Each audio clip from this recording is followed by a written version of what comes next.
Okay. So you can share your screen.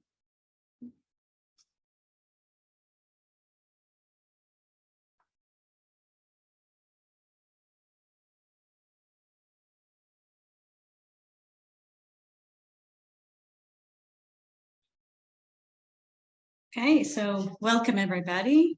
Our speaker for this week is Ipsita Datta, and she will tell us about Lagrangian cobordism, enriched non-diagrams, and algebraic structures. Okay, hi. So part of this work is what I did during my PhD with Eliashberg, and some of the later parts are work in progress with Josh Sabloff. So take everything with like giant amount of salt because we haven't checked many details. Okay. So I think about Lagrangian embeddings in R4, and that's of course like a very wide and open sort of thing. So like asking a good question, like a question that you can answer is also a hard part. And that's where these enriched knot diagrams come in. They seem to be a good amount of data to talk about Lagrangians in R4. Okay, so I'll tell you what those are. So one sec, I have some. Okay. Okay, so enriched knot diagrams are, first of all, knot diagrams, which you see in topology. So it can, so given a knot, you take its projection, a knot in R3, you take its projection to R2. So you get D, an immersed closed curve in R2. So one of these things where the intersection should actually be there, I draw it like this so that it's easier to remember the type of crossings. The crossings are given by these signs at each of the crossings. So this is actually going like this. But if while going anti-clockwise, I jump down at the corner, I put a plus sign. And if I jump up, is there a pointer? Yes. If I jump up like here, I put a minus sign. So some sigma, which is some signs. And the enrichment, which is the geometric data, are these numbers A, let's say it's also A here, which are the areas of these sectors that you get if you remove D from R2. And it's not any form, it's just the total area of that thing. So let's say this is some areas. And this information is an enriched knot diagram. So given a generic knot so that the crossings are nice enough, you get an enriched knot diagram. I'm using the standard metric on R2. And we can define equivalence classes of these. So we say that two of them are equivalent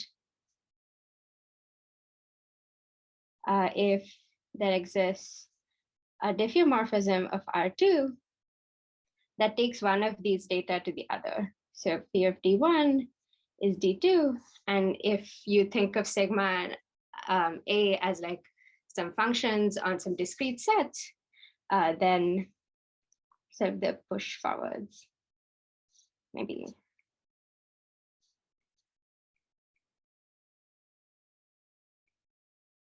It's just saying it takes one of the information to the other. This is equivalent to having a Hamiltonian isotropy of R2, which takes D1 to D2. Okay, so once we have these equivalence classes, we can define a nice relation on them. What is the relation? So we say that one of them, I use the word undercuts. I don't think anyone else uses it, so feel free to use any other word.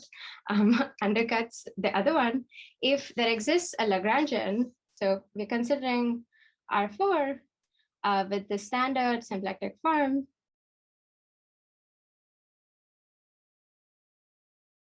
And I'm considering a Lagrangian L sitting inside some sort of restricted piece with respect to Y2. And the boundary of L lies is, let's say it's equal to two pieces, which don't have to be connected, where these are the transverse intersections of L, with some hyperplanes.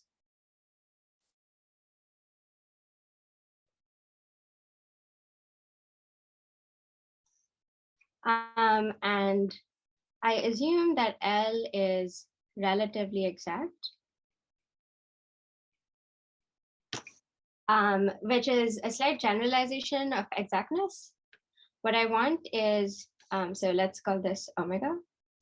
I want the image of omega of the relative homology to be generated over integers by this integral. Let me move this. Integral of x1 dy1 of like on the boundary. You can choose any of the boundaries because it's Lagrangian. Notice that this is an extension of exactness because when things are exact, this integral is 0. So you want it to vanish. Okay. So now because L intersects these hyperplanes transversely, those are knots. And they have enriched knot diagrams. So we want the top boundary to have the diagram D2 and the bottom boundary to have the diagram D1. Oh, and also the sign information and the areas.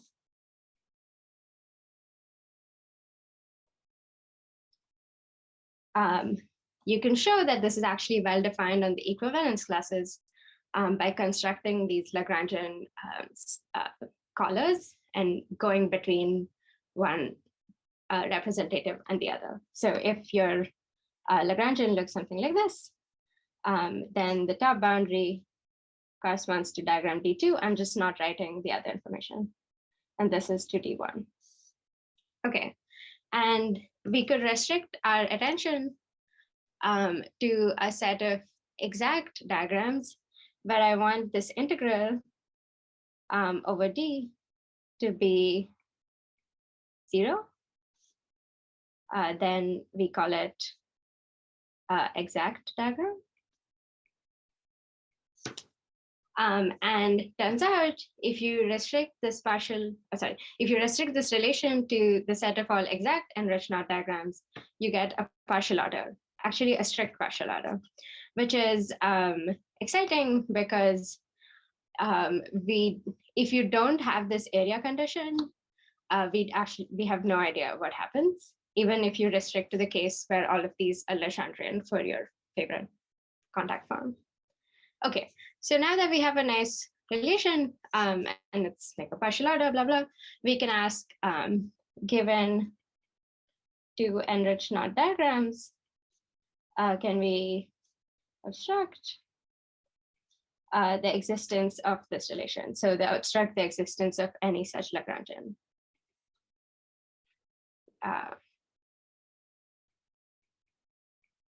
And well, the answer is yes. Okay, there's a question. Can we think of L as a Lagrangian cobordism between Lagrangian knots? So the boundaries are not Lagrangian, they're just smooth knots. They can be Lagrangian for maybe the form you choose is dx2 minus x1 dy1. But they need not be. Okay, and diagrams are then, so diagrams are Lagrangian projections of smooth knots. They're not always Lagrangian. That's like a special case. Okay, cool. Okay, yeah, so what sort of results can we get? Well, I defined some obstructions. Okay, so here we have like candidates for questions we're asking. In the first two, I'm going to assume the slices are exact. So like both the lobes have the same area. Okay, how do you define an obstruction? So suppose you're asking the question, This is the question you're asking. And the order matters, okay? Okay. So first you define something I call a big disk, which is a disk with corners in R2 with boundary sitting on the upper one with all positive corners. So what can that be? That can be this disk here. I'm coloring it. It could also be the one next to it. It can be this triangular sort of disk here. It could also be this one. Okay. We could also replace D2 with D1 and positive with negative. That tells us this one is big. This one's big. Okay, so first you find a big disk and define a little disk. This is relative to A. Like first you choose a big disk, then you do this. So it's B, again with corners in R2, such that its boundary is, let's look at the top case, the one outside brackets, in D1 with all positive corners. So that can be this one. It could also be the one next to it. This one, maybe this one. Okay, and or we can have, this is in D2, like the same boundary with plus sign only at corners. B shares with A. What does that look like? So it's this one over here, the one that the corner it shares with A over here is plus, the other one is minus. But the and also we could change all the D1 to D2 in the corresponding case. So we get these are also small. Okay. And why the names? So the theorem is if we do have a Lagrangian, so this actually undercuts this thing.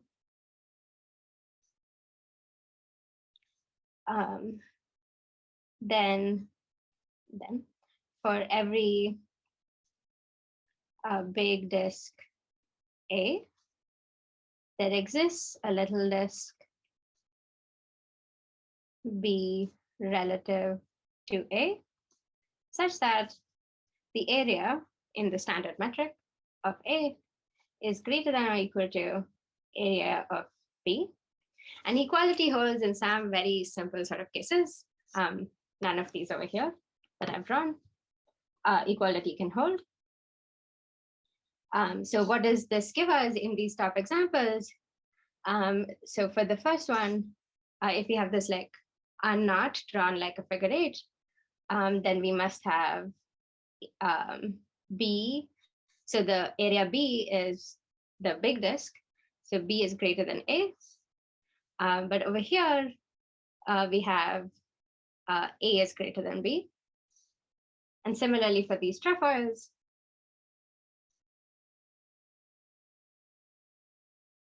and for this fifth diagram, we assume that A4 is less than A3.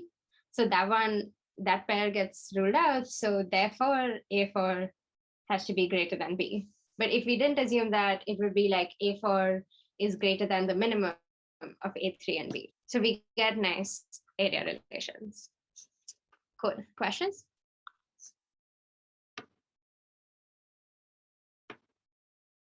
Okay.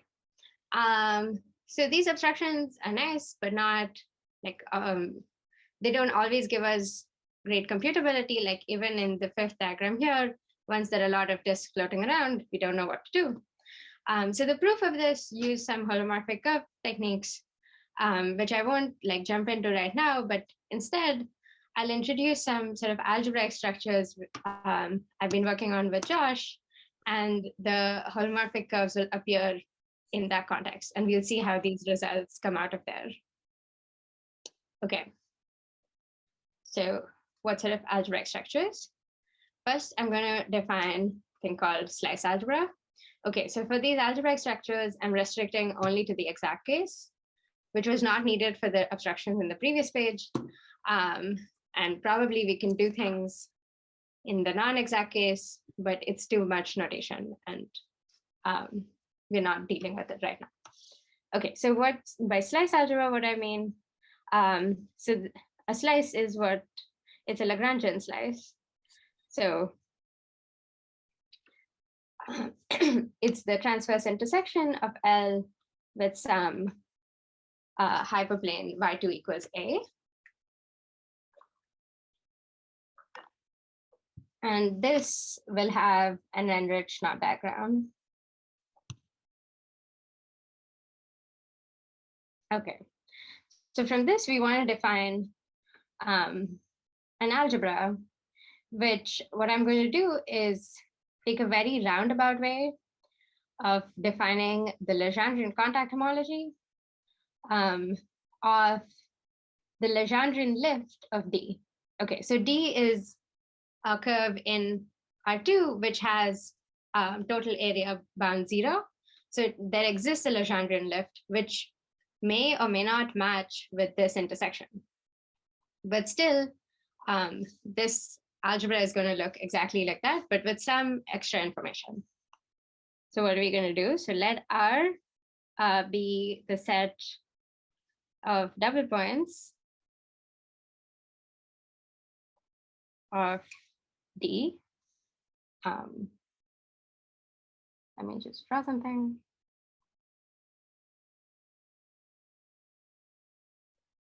So if it's this, and we have A, B, C, then R is equal to just A, B, C. And we're going to divide R into two sets, R upper bar and R lower bar. How do we do that? So for any intersection point A, choose a capping path, which is a path that starts and ends at the point A and goes in the anticlockwise direction, so in the positive holomorphic direction of the plane. So like this, let's call it gamma A. And this thing will define a corner. So here's a sign over here.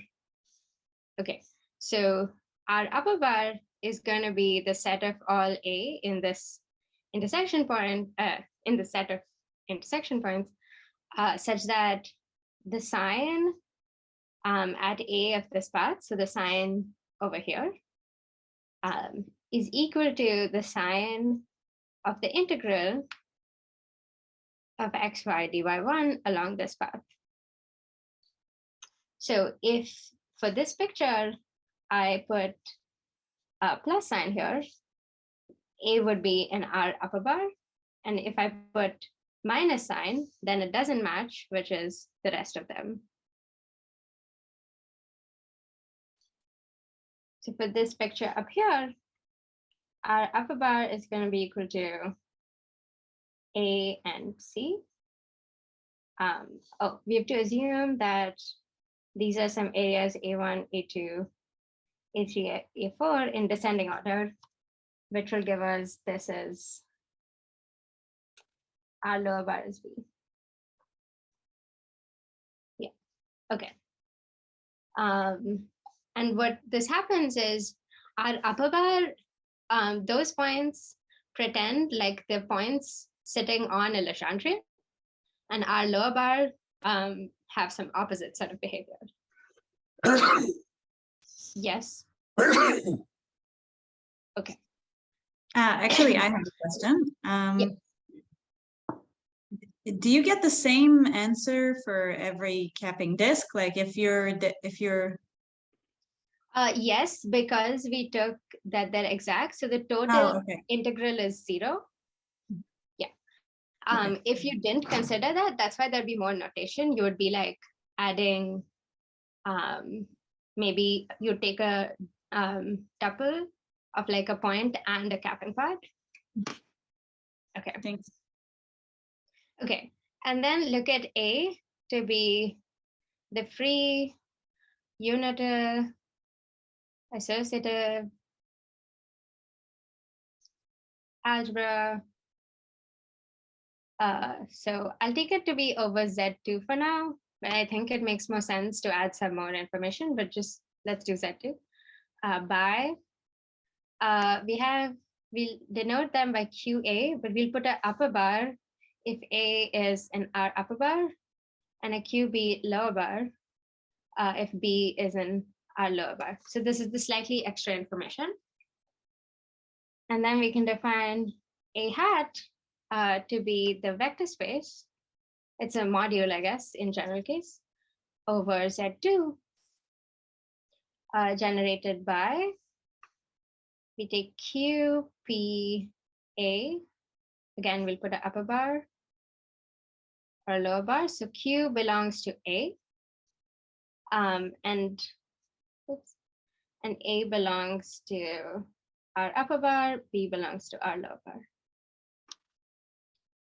And now we can, there's an action of A hat on A and also on itself. I guess I should write that one first. And how is that? Okay, let's see. Oops.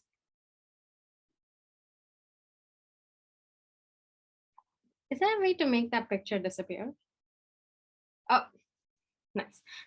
Okay.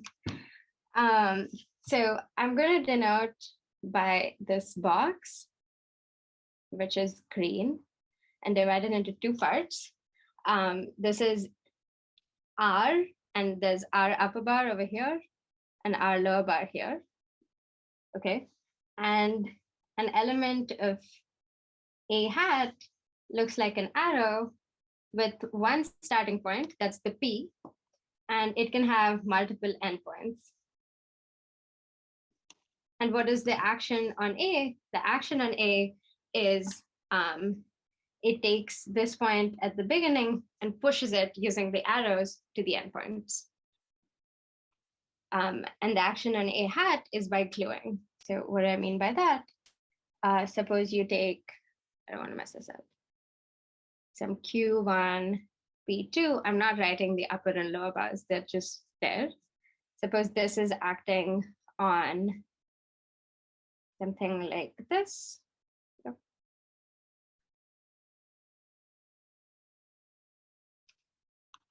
Then every spot that there's a Q2, those two will cancel and a Q1 will set.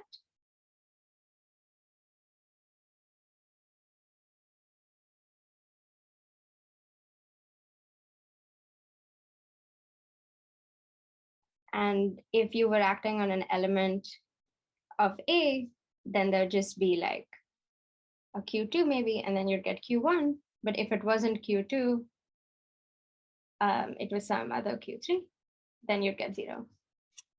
Okay. So this is either you have two arrows and you stick them, or you have an arrow and a point and you push the point using the arrow. Cool.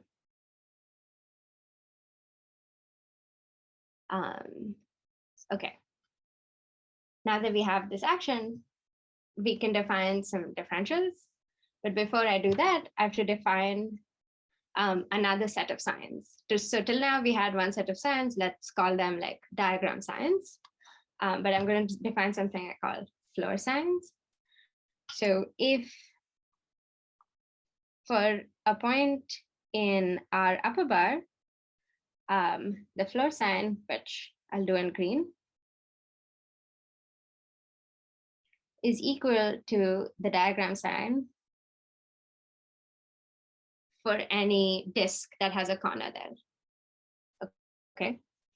And for A in our lower bar, we swap it. It's the opposite. So in this picture over here, remember that C was in our upper bar, so both the signs are plus. But B was in our lower bar, so the black signs are minus, but the green signs are plus. Okay. Okay, and now we can define a special element in A hat, which counts holomorphic disks. So H is the sum. So you take number of disks which have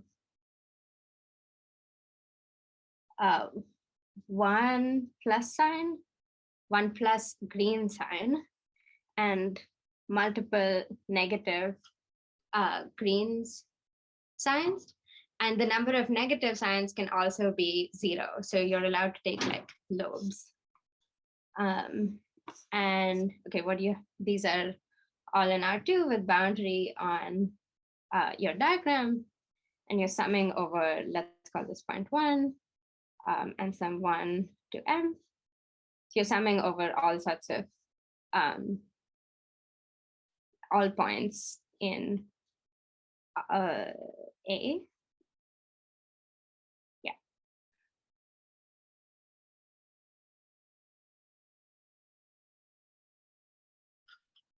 And we'll have upper bars and lower bars as they come. Okay. And once you define this element using its action, we can define a differential on A, which takes any point Q to H acting on Q. And this is just counting holomorphic disks starting at Q. It's counting the endpoints of that. And it's a differential in the same way that all of these counts usually are differentials. Okay. So let's write down these elements here. So given 2 of these diagrams, we get H plus, which would be for the upper boundary. And for this one, it's going to be PC upper bar plus PA upper bar. And H minus, which is for the lower boundary. This is why we need better coordinates. It's just going to be 0 because there are 2 copies of PT. Okay, great. And so we can take a homology, and turns out if the slice is Lagrangian for alpha equals x2 minus x1 dy by, then this homology is exactly Lagrangian contact homology, but you can define it even otherwise. Okay. So what do we do with this object? Well, this object on its own is not so exciting. What's exciting for me are the cobordism maps. And I'm going to define the cobordism maps now. But to do that, first I need to define a new type of Lagrangian, which is very related to a Lagrangian cobordism. I call it a Lagrangian tangle. So what is it? It's an immersed Lagrangian. Let's call it T, which also exists in the restricted sort of space that we were talking about before. And its boundaries lie in copies of R2 instead of R3. Like they don't have this height. What do I mean? Let's call it R2B, which is Y2 is B, and X2 is 0. So now these points are actually intersecting each other, and this this boundary is lying in a copy of R2. Oops.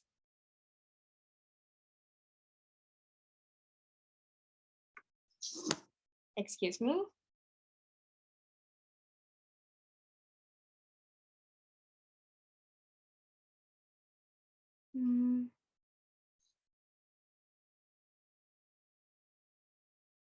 I don't know why that happened.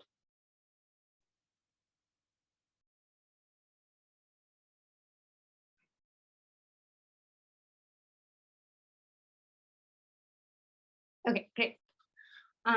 Same for the minus boundary. And we want T minus del T to be embedded and relatively exact. just because we wanted our Lagrangian cobordisms to be that. And why are these useful? Given a Lagrangian cobordism like before, we can add some collars, which are Lagrangian, and these can be sort of as small as you want. So these collars can be contained in some very small heights. We get Lagrangian tangles. And this can be made sort of infinitely small. So what we can assume is that if we have an embedded Lagrangian going from one diagram to the other, we actually have a Lagrangian tangle.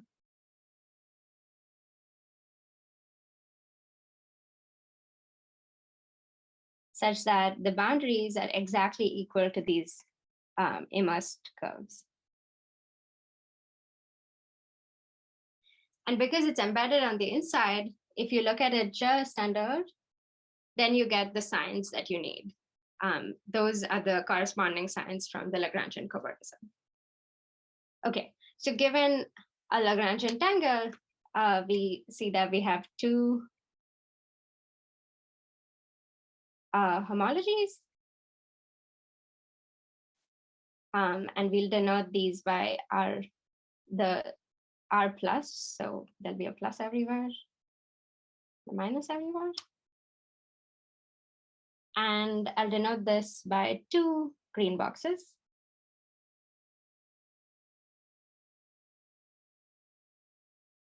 And now we had some special elements H, which were counting disks sort of here.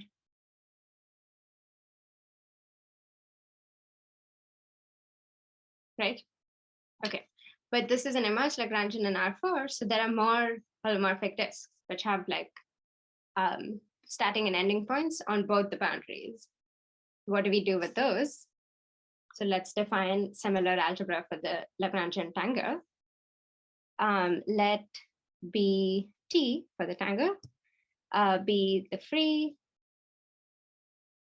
associative unitive algebra, again over Z2, generated by, now we'll make a special thing. There's a question, can you explain how elements are viewed as these directed rooted trees? Yes, okay, let me go back.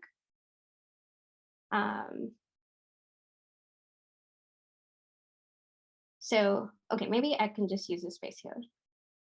So we had this box, which is all of R, and here is our upper bar and our lower bar. And an element of A hat, let's say it looks like Q1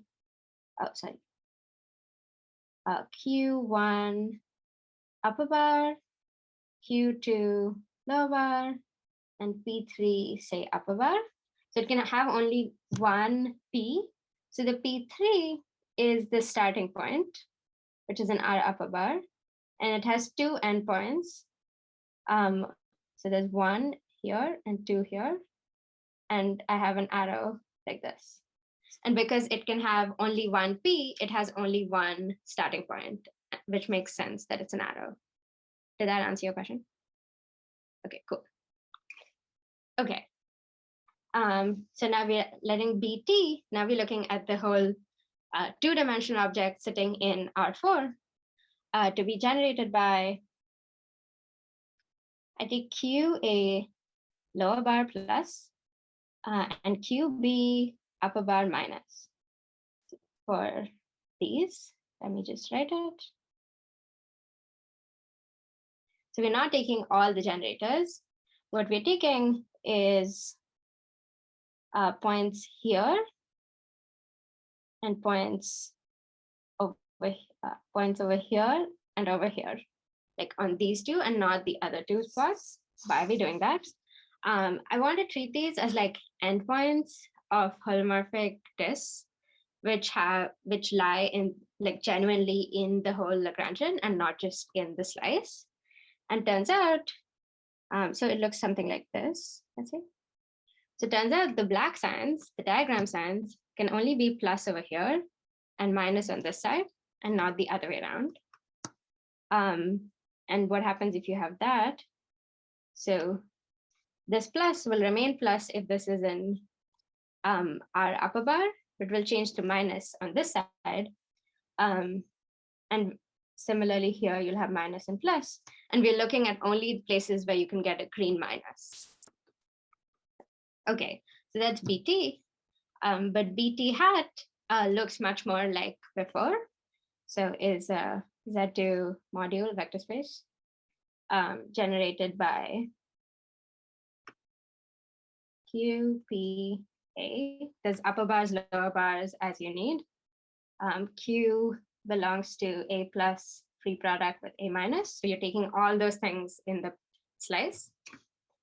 And A is some intersection point.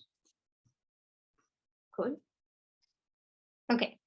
And so turns out BT, just as before, acts on itself. And BT doesn't exactly act on B because you have more endpoints than we're allowing. But we can get a special element which will act on it. I'll get to that in a second.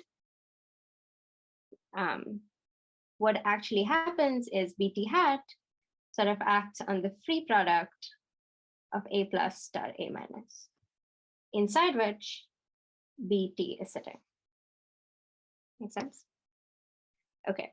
And we have some inclusions from A plus minus into BT hat on the hats. And therefore, we have actions of these on this. So the inclusion is just take the symbols and put it in because the same symbols exist in both the sets. Okay, and now we look at a special element called F, which is in BT hat, which is the same sort of thing as before. So we're counting holomorphic disks, which has one green plus sign and multiple green negative signs. But now this has boundary on the tangle. And these are double point, the A and 1 to M are like immersion points of the tangle. And we want this to have index 1 or come in a dimension 0 family. And then we do the same step as before. Okay, so these are some genuine disks sitting inside. And what do they look like? Like I said before, they can have only these starting and ending points. So they can go like this, or like this, or they could be a little crazier like this. Okay, but they only start at these, at the normal diagonal, and they end at the off diagonal. Okay, what do we do with this F? So I'm going to define something which I call an ideal. It's not exactly an ideal because it's related to the ideal in SFT, which is an ideal of some sort of Poisson algebra. But here we don't deal with the full Poisson algebra. So it's a lie that it's an ideal, but still it's a bunch of relations. And what do the relations look like? So we have P upper bar minus is equal to del F del Q bar minus, which is, so if you have this purple arrow going downwards, you can glue a horizontal arrow at the end point, so at the Q point of F, okay? And you could write down the relations for the rest of these. Q bar plus equals del F del P bar plus. So this has the same purple arrow as here, but we're gluing at the other end. And for the things in the other direction, yeah.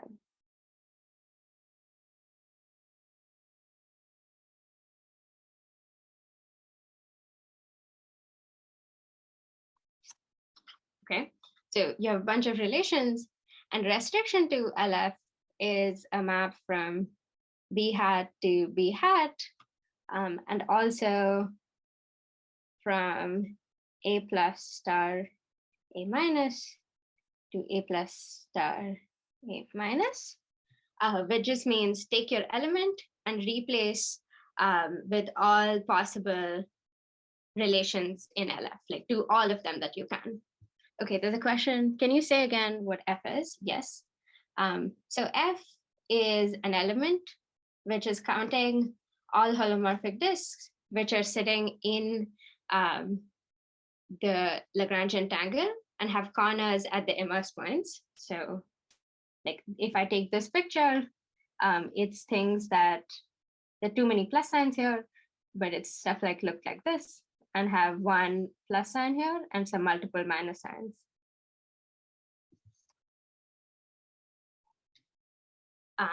And the green plus and minuses. Okay, cool. So it's all of these like purple arrow candidates that actually exist. Okay. Once we have this, we also have, like, remember we had H plus and H minus before. We could just look at their images inside B.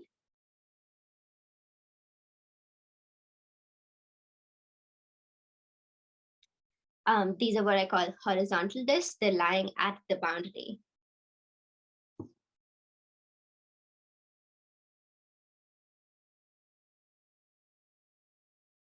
So this would be, if we go back to this picture, it's these disks sitting here. Oh, sorry, not this one. This one that we counted before, but we're now looking at it inside the bigger algebra.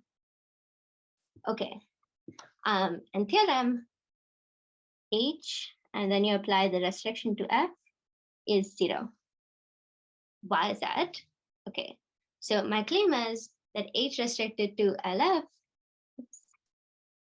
H restricted to LF counts all boundary points of one-dimensional moduli spaces of holomorphic disks with corners that have a boundary on T, our tangle. What that means is that the boundaries look something like one of these. Either there's just a horizontal disk sitting on top, or just a horizontal disk sitting in the bottom. And the sign conditions mean that there's pluses only or minuses only. Or there's some non-horizontal disk sticking to some horizontal disks. And notice that the disks that are coming alone in the expression of H restricted to L are the big disks that I defined right in the beginning of my talk. And the one that come as part of a broken disk are little disks. And then these two, for example, could be boundary points of the same moduli spaces. And therefore, the yellow thing has to have less area than the pink thing. Okay, so this discovers there has to exist a little disk part of the theorem. What else can we do?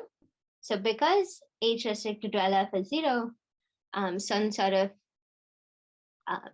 algebraic stuff should give, if I define a differential from BT to BT that takes Q to first act on it by a capital H, and then do the restriction to LF. So in the, if you look at only this part, that doesn't land in BT, but once you do this, it'll land back in BT. Okay, so the claim is that this is actually a differential, and that should follow from the fact that H restricted to L is 0. So now we have a bunch of things. We have HA plus, we have a homology for the top boundary, a homology for the bottom boundary, and a homology for the whole object.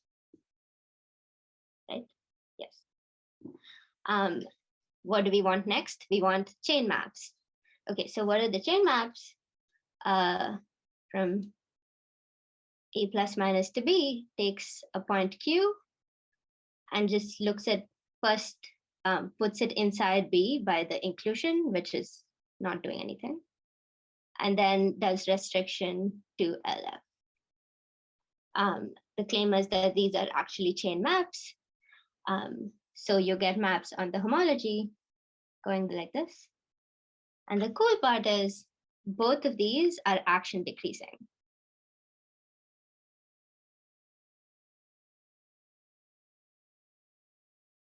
So unlike many other theories of cobordisms, like Lagrangian contact homology, where you have only a map going downwards, which is action decreasing, here you get two maps. Okay, so what does that say? For example, in this picture over here, suppose we had a holomorphic disk like this.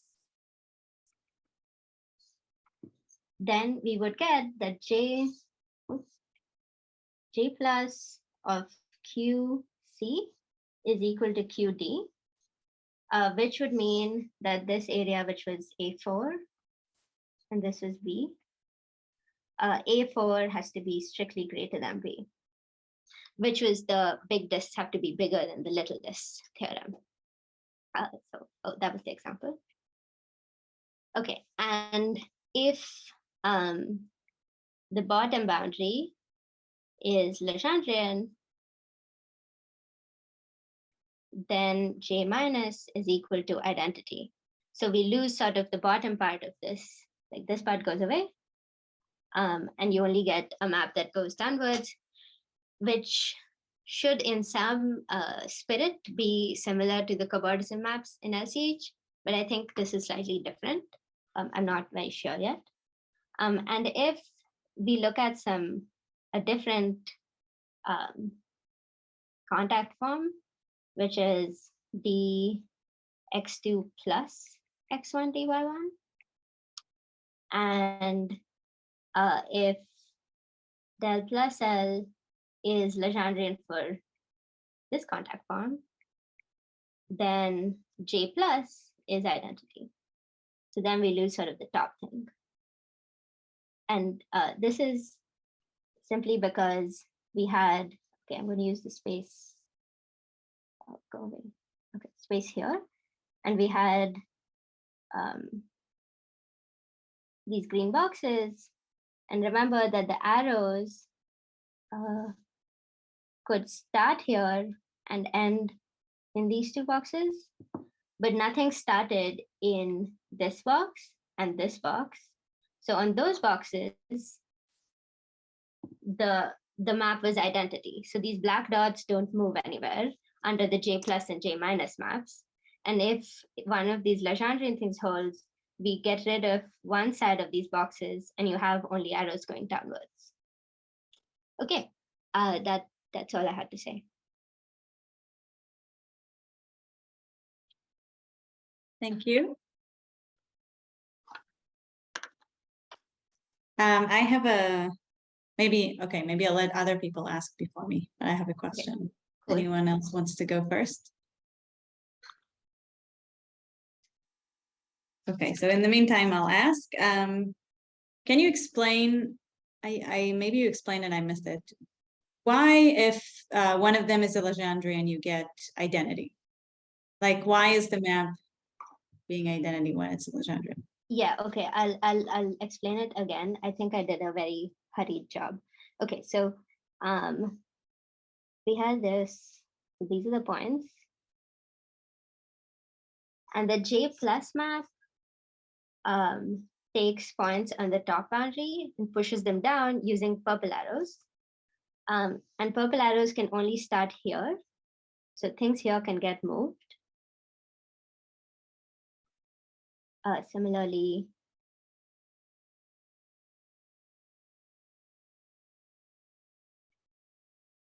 here, they can get moved. But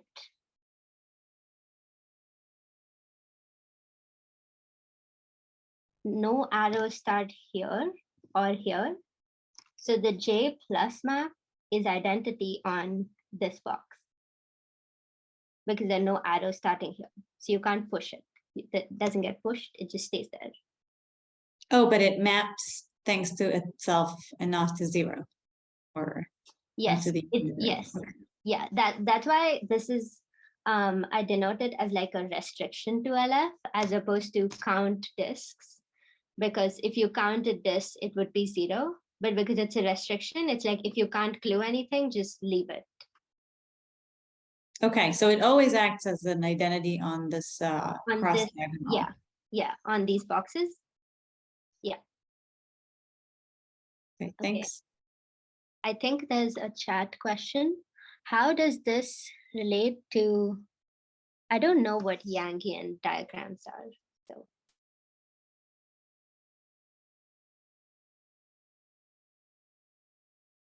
Yeah, okay, I can look it up.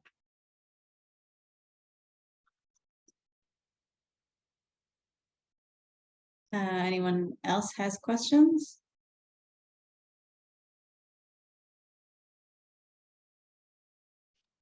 Okay, so maybe in the meantime, I can ask another question. Do you have any, do you have abstractions for this order that you define that you can get through this algebra and you can't get from the, do you hope to get something like that? What is kind of, oh, yeah, okay. I think we hope to get some sort of capacities. Okay. But the capacities should be like increasing in both directions now. Like there should be two sets of capacities. And one which, like, if you increase the y2 in the slice should decrease and the other one should increase. There are such capacities in papers by Sabloff and Traynor, and they used generating functions to get them. And we're hoping that similar things will come out of here. I see. Okay. And do you have restriction, like in some way of like having something like a restriction map from the cobordism to anything in the middle? Like if you just take a slice of you have the algebra of the cobordism. Yeah. Can you define a map I think like a slice to slice map was not working out. Okay. Because so like here, you can have disks that have like one end at the bottom and one end in the same slice. So if you want only maps to go from one to the other, it's not working out because these points are there.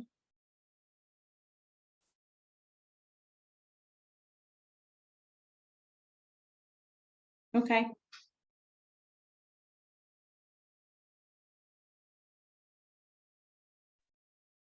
And do you expect some quantitative theory, I mean, some measurements with these cobordisms, like height, for instance?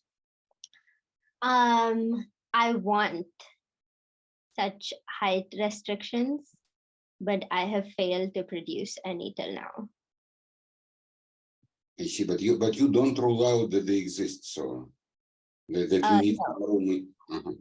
Yeah, I think the sort of height things you expect is if you put a restriction on like x2, you should get some restriction, like an upper bound on x2, you should get a lower bound on y2, which you can see in some cases using some other just general non-squeezing, but I haven't been able to show it more generally.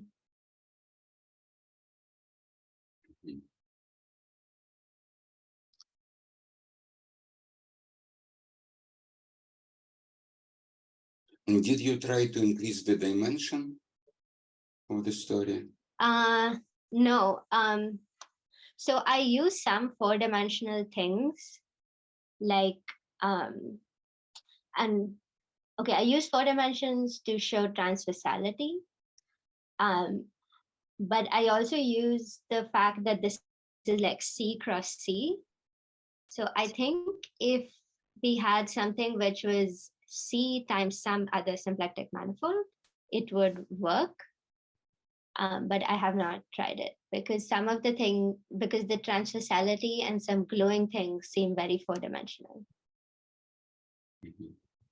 But what about the area? What would that mean in higher dimensions? These A's. So I would be taking something that's like C times some manifold. So there'd be an area here. And in the whole thing, I would just take symplectic area. Okay, thanks.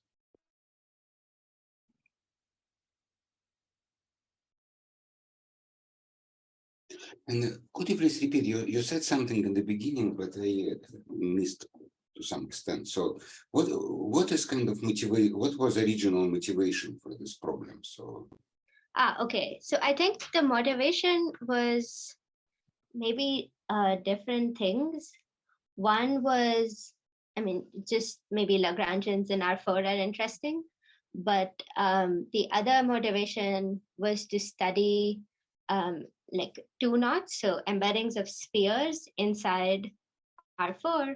And if you have such an embedding in sort of the complement of two disks, you can make the whole thing Lagrangian. And the hope was maybe to compute some sort of size requirements of the space in between to get invariants of spheres in R4. But so you're meaning two-dimensional knots in R4? Yes. So, But I think it's sort of gone a little away from that. I'm hoping if we can extract some capacities from this, maybe we can go back to that question and compute some things, but not yet. So am I right that long ago Eliashberg had a paper about Yes. potential invariance of knots, numerical invariance of knots? Yes. So computing that was one of the motivations, but it sort of made an arm into another space. Okay, understood. Okay, so that's no. Okay, thank you. Okay, so let's thank our speaker again.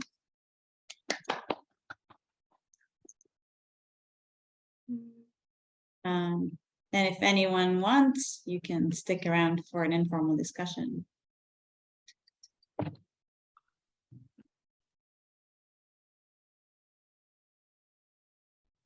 So I actually wanted to ask about this not really ideal. I didn't understand the definition, this thing. Like, oh, okay. So right now it's like a bunch of relations, right? Yes, so you had relations, but what do they mean? Like, oh, why is this the thing to look at? What does it say geometrically?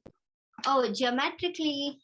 So usually when you're looking at differentials, what you're doing is you're looking at all the holomorphic disks that start at your picked point and look at the ends.